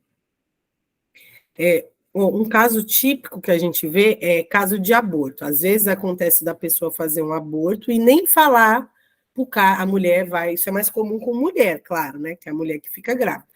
Então, assim, a mulher faz o aborto e ela nem fala pro cara que ela engravidou dele. E aí segue a vida, só que isso vai refletir na vida do cara. E ele nem sabe. Como que ele vai descobrir? Aí, uma das formas mais comuns que eu conheço é a constelação. E às vezes a gente, quando vai lá colocar no campo, e aí descobre. E aí, quando a pessoa vai lá e, não, eu tive uma relação com a mulher assim, mas não sei e tal. Aí, quando vai fuçar, aí descobre que aquilo era verdade. A pessoa engravidou, não teve filho, e aquele excluído vai estar reverberando tanto no campo de um como do outro, porque ambos estão envolvidos naquela história daquele filho. Daquela alma que não nasceu, mas existe, é uma alma. Não importa se não nasceu. Foi concebido, já é um espírito, né? Uma alma. A gente não faz oração quando acontece de morrer, nasceu morto, essas coisas todas? Então, é a mesma coisa. Deu para entender? Mais alguma dúvida? Então vamos para a nossa... Cleide. Diga, Cleide. Por exemplo, um filho de um relacionamento do meu marido, né? Que ele teve com uma ex-namorada e, no caso, houve um aborto. No caso, isso pode reverberar na minha Os seus família? filhos, com certeza. Muita certeza. Se este filho não foi incluído no coração desta mulher, deste homem, e até no seu, porque assim, ele veio antes, ele faz parte. Ele é irmão dos seus filhos, vamos dizer assim. Esse espírito, né? Mesmo que ele não nasceu. Ele pode sim reverberar. Inclusive, pode causar depressão nos irmãos. Por quê? Porque aquele irmão está vinculado com o morto. Muitos casos de constelação que a gente vai, assim, de crianças que são depressivas, acontece por conta disso. É toda depressão, é isso, Kelly? Não, gente, por favor, não vamos entrar nesse mérito. Kelly, o que na sistêmica significa isso? Nada é engessado, tá? Nada é isso, isso e aquilo, não. Mas muitos casos é isso. Alguns casos é isso. Né? O meu filho, por exemplo, ele teve uma fase muito depressiva, em que até uma coleguinha chegou para mim e falou: tia, o Henry está querendo se matar, falou que ia se matar. Então, eu fiquei desesperada na época. E eu não sabia. Eu fiz uma constelação, foi onde eu descobri que, como eu tive um aborto antes dele, espontâneo, um ano antes, e o meu filho, eu tive 4 sangramentos na gestação dele. Então, desses 4 sangramentos, era uma gestação gemelar. Então, ele estava vinculado com a alma, o espírito deste irmão, né? Ou destes irmãos. O primeiro, eu acredito que não, porque o primeiro eu tinha consciência. Então, eu volta e meia, eu pensava, eu orava por esse filho que não veio. Mas o segundo, foram vários sangramentos. Então, isso é muito comum acontecer. Um sangramento numa gestação, ele já é um indício de que há algo que, né, provavelmente uma gestação gemelar, onde um vai para frente e o outro não vai. Então, é muito comum. E aí, depois que eu olhei e tratei isso na constelação, acabou. Meu menino não teve mais questão de depressão, acabou. Acabou essas questões. Ele melhorou bastante nesse sentido. Então, é um motivo, tá? Aí você pode observar que isso pode reverberar de várias formas. Agora, se isso for incluído no coração, ele é o primeiro. Então, para o seu marido, né? Eu não sei se o primeiro filho de vocês é homem ou mulher, não sei. Então, assim, não é o primeiro dele, é o primeiro seu. O primeiro dele é este. Então, o lugar desse que nasceu já é o segundo perante o pai. Então, tem essa coisa. É importante ter essa consciência e que os filhos também tenham essa consciência. Mas se eu fiz uma coisa, eu me envergonho, eu preciso contar para esses filhos? Não necessariamente, mas eu preciso, no meu coração, ter isso muito certo e dar o lugar para esse excluído no meu coração. Para quê? Para que não venha um descendente e tome esse lugar. E compense, né, faça essa compensação natural do sistema. Ficou claro, gente, o movimento de compensação? Pode falar, Cleide. Só para terminar, e seria importante a mãe da criança ter uma atitude em relação, porque acho que ela era jovem, não tinha essa consciência, né? Acredito que deva ter os seus arrependimentos, mas seria importante ela buscasse de alguma forma incluir essa criança? Sim, seria importante para ela, mas para ela, né? Principalmente para ela. Na questão com seus filhos, estaria mais ligada à relação com o pai. Mas tá. Se eles têm consciência e eles incluíram este irmão no coração, aí fica mais fácil, porque eles já deram lugar. Se isso desde o início é feito, então não, é difícil, pode ser que esteja vinculado? Pode, mas aí somente... Pode ser também que não. Só numa constelação para a gente ter certeza. Para saber. Por quê? Porque aí a gente põe no campo e vê para onde que está olhando. Acontece, das vezes, eu constelar pessoas aqui, até com os bonecos, viu, gente? É a mesma coisa. E a pessoa lembrar, minha mãe, meu pai teve um filho, assim, não nasceu. Minha mãe perdeu um bebê. Pode acontecer da alma daquela pessoa estar olhando, aí ela não vai para frente, ela não progride, ela não sei o quê, porque a alma dela está olhando para aquele excluído? Pode acontecer. Mas aí só na constelação que eu consigo ver isso. Eu consigo entender. Mas para que eu vou fazer a constelação? A menos que você tenha uma queixa. Tem uma queixa? Está tendo um desequilíbrio na família? Está tendo uma questão com o filho X ou YZ? Então vamos olhar para isso. Aí a gente consegue ter clareza de onde vem aquele problema. Tá? Deu para entender, Cleide? Ficou dúvida? Deu para entender. Ok. Diga, Bruna.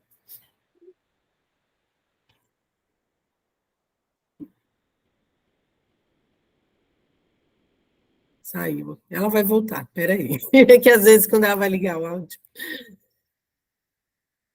Pode falar, Bruna. Oi, Kelly. Kelly, eu percebo muito que esses desmaranhamentos, eles acontecem através de frases, né, que você fala e tudo, né, para a pessoa. Eu sei que minha mãe teve 2 abortos antes de mim. Ela chegou a comentar comigo recentemente, até por questões que eu estava... dessas informações que vem vindo para mim. Isso é muito importante, Bruno. E aí ela, por um bom tempo, não quis comentar comigo, para que não causasse nenhum mal, e até mesmo o motivo pela qual aconteceu esse aborto. E eu percebo, como eu falei, que tem frases que a gente fala. E aí eu fiquei me questionando como é que eu posso incluir essas 2 almas, esses 2 espíritos, alguma frase que possa facilitar para que eu leve para o coração. Que de repente pode ter esse emaranhamento ou não, mas, né? Você pode, no seu momento meditativo, fechar os seus olhos, imaginar esses 2 irmãozinhos, não importa como você vai ver, e você vai dizer para eles: eu vejo você, você é o meu primeiro irmão, eu vejo você, você é o meu segundo irmão, e eu dou um lugar para vocês no meu coração. Eu sou a terceira, eu vim depois. E dou um lugar para vocês no meu coração e no seio da nossa família. Vocês pertencem, vocês fazem parte. Só isso. É um lugar de amor, de honra, e você se colocar que você não é mais a primeira, você é a terceira. E quando a gente sabe que no nosso lugar a gente tem força. Então, às vezes, eu não tenho força na vida, não tenho força, porque eu não estou no meu lugar, eu estou achando que eu sou a primeira, mas eu não sou a primeira, sou a terceira. Seu lugar na hierarquia. Você estava fora do seu lugar. Foi importante você saber essa informação, que agora você sabe. Você é a terceira. E em honra a vocês, meus irmãos, que não puderam viver, eu viverei plenamente. Por mim, por vocês, eu viverei plenamente. É lindo, né? Só de falar quase me emocionei. É isso. Não é a frase, é o movimento de alma, é o sentir. A gente fala frases, Mas não adianta nada se a pessoa só repete verbalmente. Eu vou falando, quando eu constelo, o que eu sinto que vai tocar a pessoa. Porque o resultado da constelação, ele não vem só da fala. A fala é mais que a gente usa para que toque a pessoa. O movimento é esse, é o sentir, é o tocou minha alma. Se eu só falei da boca para fora, tem constelação que eu vejo que a pessoa está falando da boca para fora. Eu sei que aquilo não vai ter resultado nenhum. E aí eu vou procurando outras frases para ver até tocar na ferida da pessoa, entendeu? Essa semana mesmo eu fiz uma que foi bárbara, porque eu vi que estava assim. A hora que eu encontrei a ferida da pessoa, ela desabou. Aí você vê que é onde que estava o problema. Tipo, a raiz não estava ali. Na hora que você chega, põe o dedo na ferida, a pessoa sente. Não tem como. Aí é o movimento de solução. Porque o movimento de solução não é a frase da boca para fora, é o movimento da alma.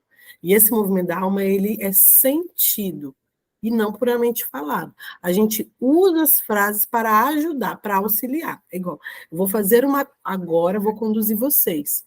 Se vocês isso não bateu para mim. E pode ser, e tá tudo certo, Kelly, mas não bateu para mim, porque não é o momento, ainda não está pronto, precisa elaborar outras coisas. Tá tudo certo. Alguns vão conseguir caminhar, outros não vão. Alguns vão conseguir sentir mais, outros não vão. Porque é o momento. Ok? Vamos lá para a nossa prática?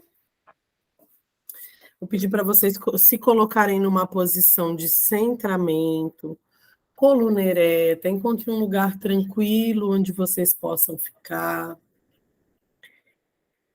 Encontrem um lugar onde vocês possam sentar com a coluna reta, os pés no chão, ancorada.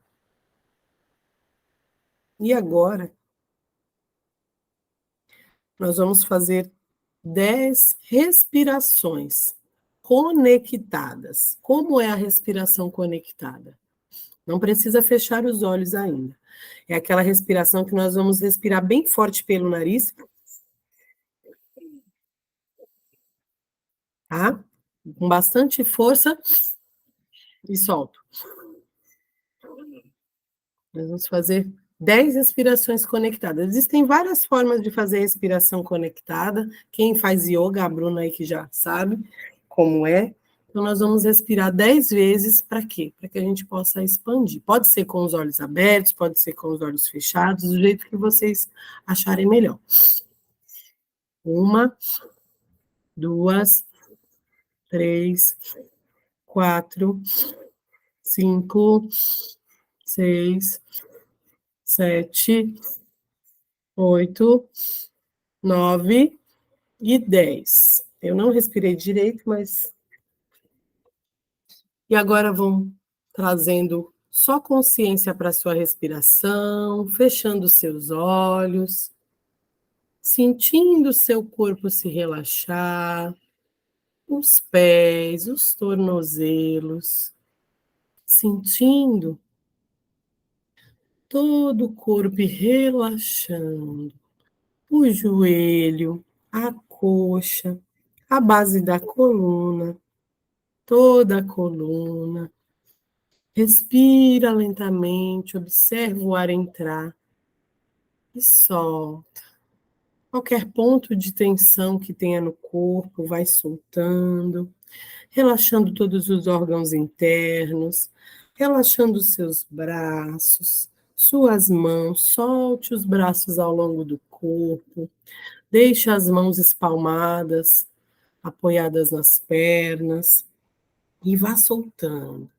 Respire lentamente, perceba o ar entrando, o ar saindo, e vai relaxando todo o rosto, deixando as pálpebras pesarem, relaxando a bochecha, a boca. Solta a língua dentro da boca, solta todo o couro cabeludo. Vai se conectando com o presente. Vai sentindo o ar que entra e o ar que sai dos seus pulmões. E agora eu quero que você imagine e visualize a sua mãe. Veja sua mãe próximo de você. Perceba como ela está. Qual é a roupa que ela veste? Qual é a aparência que a sua mãe tem? Como são os cabelos dela? Como estão? Como está o corpo desta mãe? Como está essa mãe?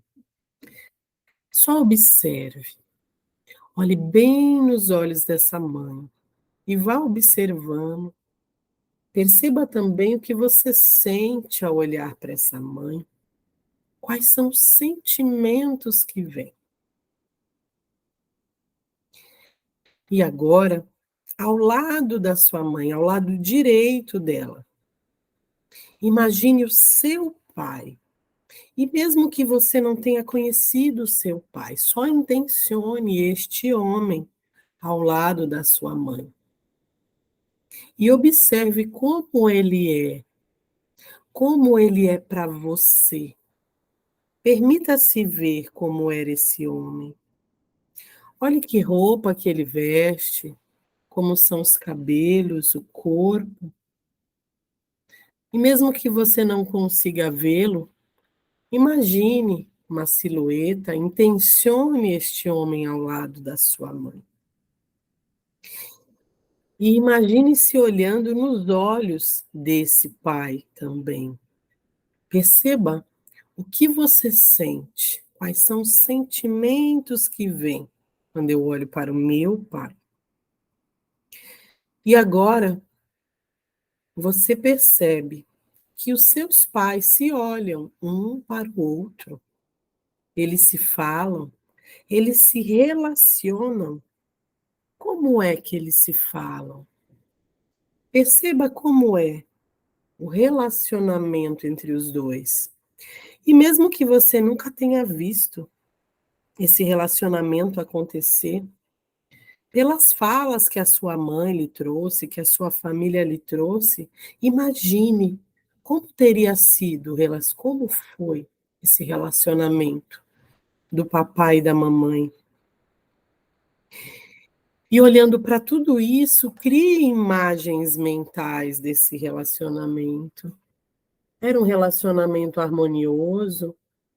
Era um relacionamento de brigas, ofensas?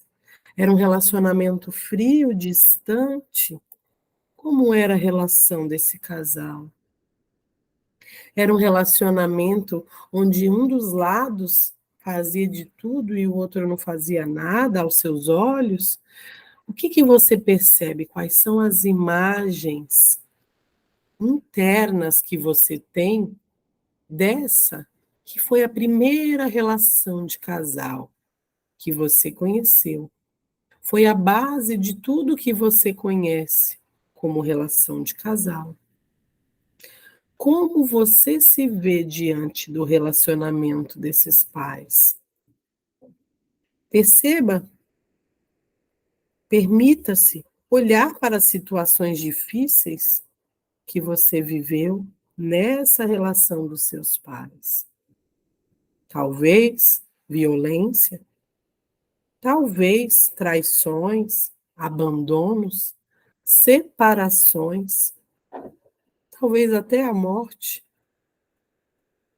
Perceba como foi para você, o que você sentiu. Será que você se compadeceu de um dos seus pais? Ou culpou o outro? Ou sentiu raiva de um deles? Pelas questões dos relacionamentos deles? Será que você tomou as dores da sua mãe ou do seu pai?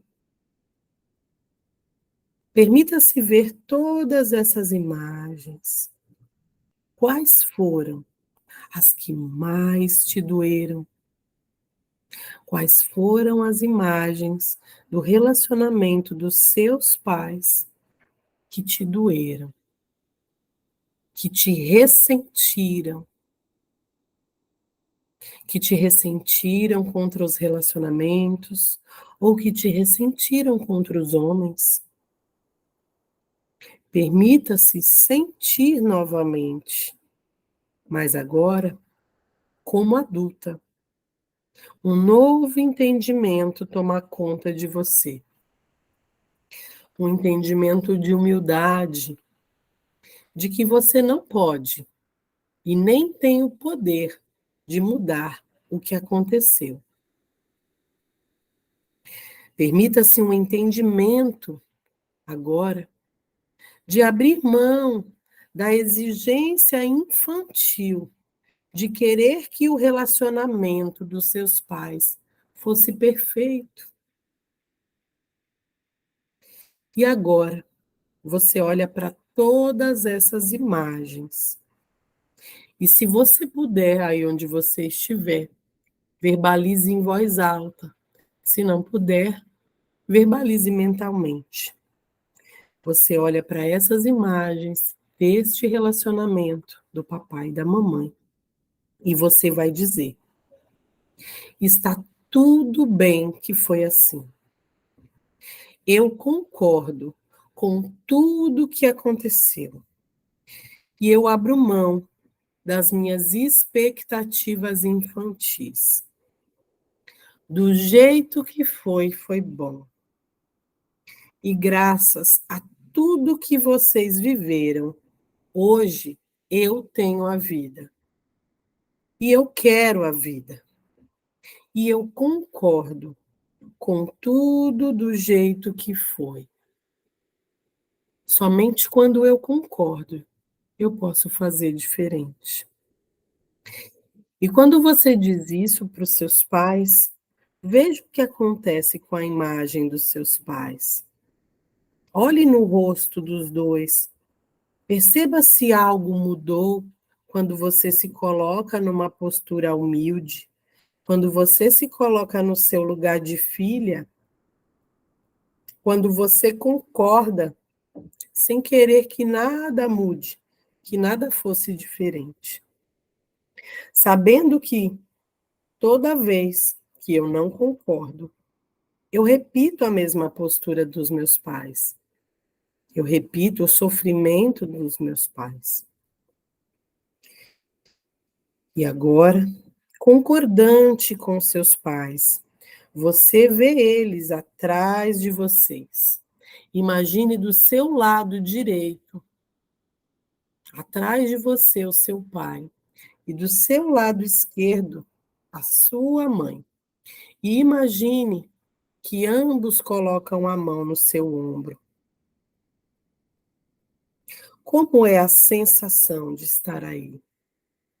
Sinta como é a sensação de ter pai e mãe unidos, te impulsionando para a vida.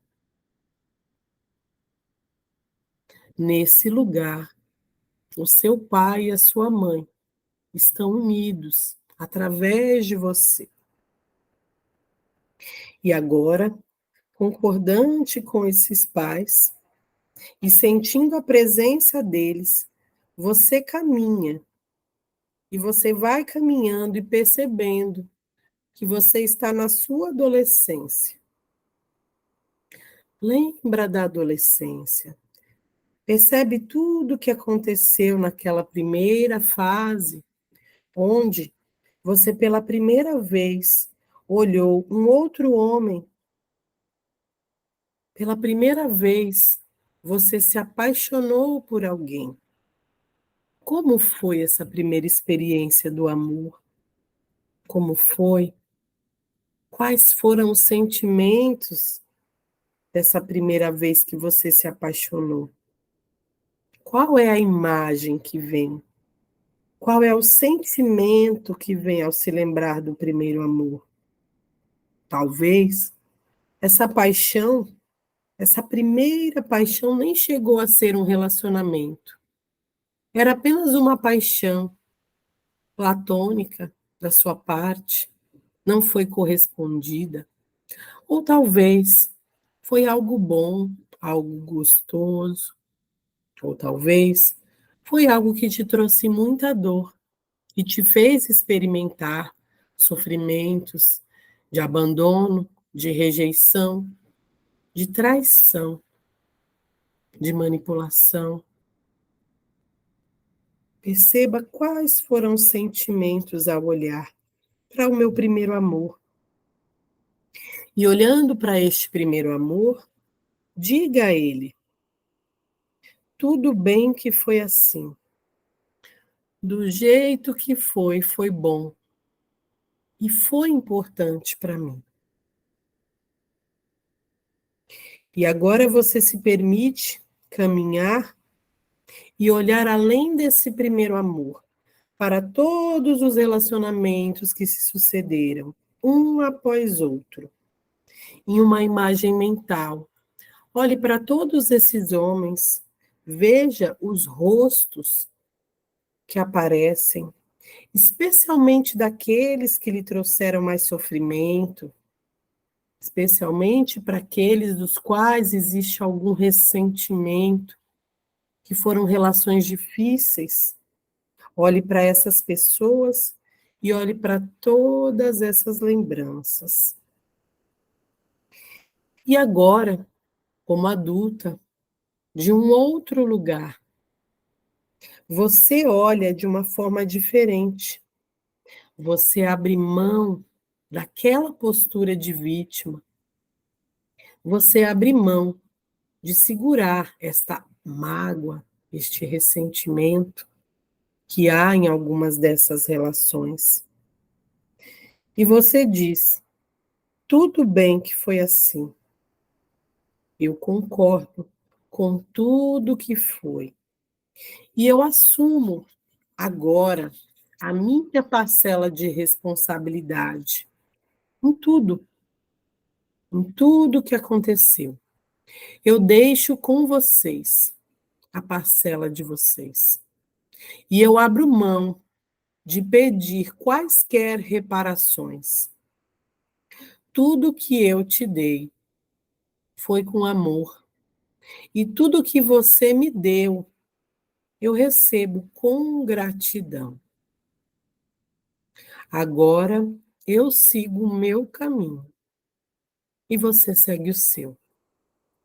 E visualize essas pessoas seguindo o caminho delas, indo embora.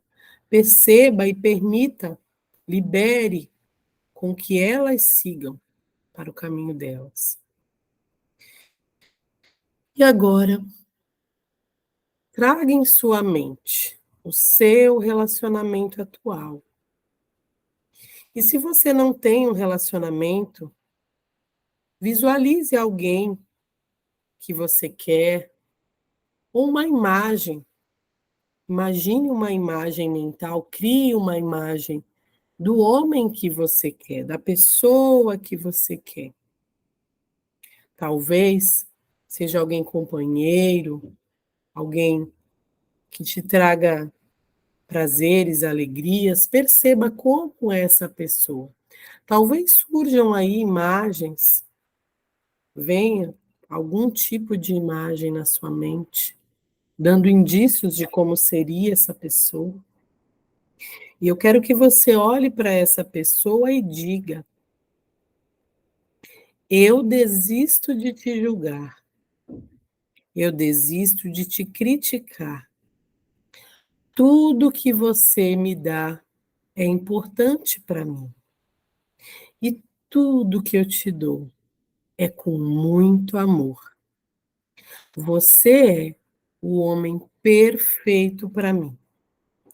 E eu recebo com alegria tudo que você traz da sua família.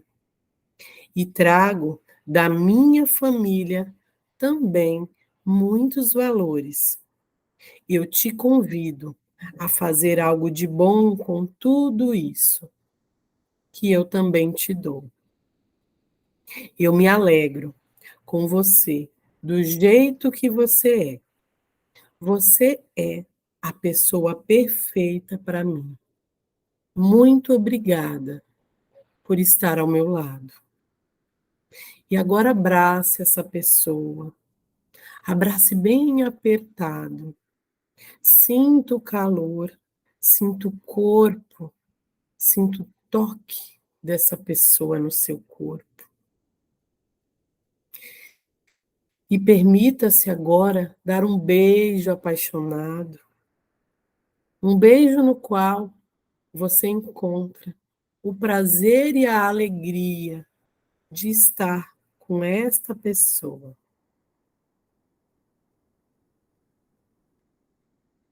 E a partir desse beijo, vocês se olham profundamente, um no olho do outro. E agora vocês se colocam de mãos dadas, você do lado esquerdo e ele do lado direito. E agora vocês olham para a vida, olham para o futuro, juntos, de mãos dadas, olhando numa mesma direção. E vocês olham para os projetos do casal. Quais projetos que este casal tem? Quais os projetos que este casal pode criar? E você olha para os seus projetos e para os projetos do seu companheiro. E você sente alegria em apoiá-lo. E você também percebe a alegria que ele tem em te apoiar. E juntos, vocês caminham em direção a esse futuro. Perceba esse sentimento. Qual é o sentimento que vem com vocês caminhando juntos e todo o clã de vocês atrás, apoiando, seguindo? Só perceba. Traz esse sentimento e essa sensação para o seu coração. E quando você se sentir bem, quando você se sentir melhor, vai voltando aos pouquinhos para aqui, para o agora, e podem ir abrindo seus olhos.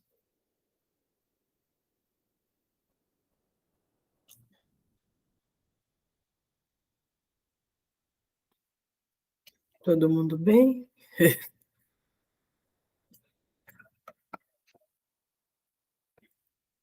Alguém quer colocar alguma coisa? Como é que sentiu?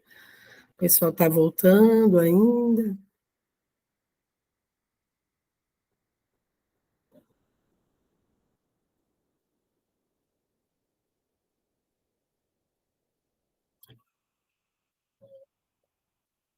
Vou encerrando aqui a gravação de hoje. E aí vocês podem colocar depois como é que vocês se sentiram. Vou encerrar aqui a gravação do dia de hoje.